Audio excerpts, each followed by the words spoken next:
Urdu teacher के मुअज़्ज़ज़ सामीन अस्सलाम वालेकुम। आज की वीडियो में हम बात करेंगे सूतियात और इसकी अक़साम के बारे में। सूतियात लिसानियात का एक अहम हिस्सा है। सूतियात को फ़ोनियात भी कहा जाता है। सूतियात के लफ्ज़ी मानी की बात की जाए तो सोत आवाज़ को कहा जाता है और यात इल्म के मानों में मुस्तमिल है। इस तरह सूतियात के लफ्ज़ी मानी आवाज़ का इल्म ठहरा। सूतियात का लफ्ज़ यूनानी इस्तिलाह फ़ोनो से निकला है जिसके मानी भी आवाज़ है। सूतियात का ताल्लुक़ आवाज़ से है, यानी सूतियात में अल्फाज के पैदा होने, सुनने और आवाज़ की अदायगी का मुतालिया होता है। सूतियात की मुख्तलिफ शाखें हैं जिनका जिक्र मुख्तसर अंदाज में आपके सामने पेश किया जाता है। तकल्लुमी सूतियात। सूतियात की इस शाख में आवाज़ों को तलफ़्फ़ुज़ करते वक्त आज़ाए सूत के हरकत का मुतालिया किया जाता है। वैसे तो खांसते हुए या छींकते हुए भी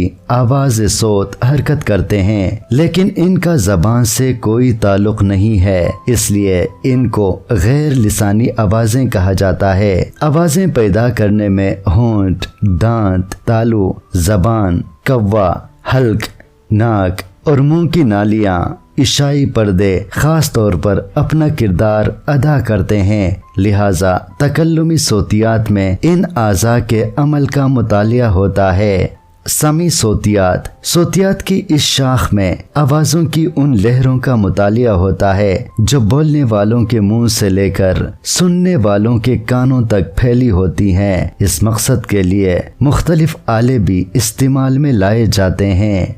गोशी सूतियात। गोशी सूतियात में कानों का मुतालिया होता है जो आवाज़ों को सुनते हैं और उनको पहचान लेते हैं। कान के अंदर एक पूरा मैकेनिकी निज़ाम होता है जो आवाज़ को कबूल करते ही हरकत में आ जाता है। आवाज़ जैसे ही कानों के पर्दों से टकराती है, दिमाग एक खास कैफियत की शक्ल में उसको महसूस करता है। इस तरह एक के मुकाबले में दूसरी आवाज़ पहचानी जाती है।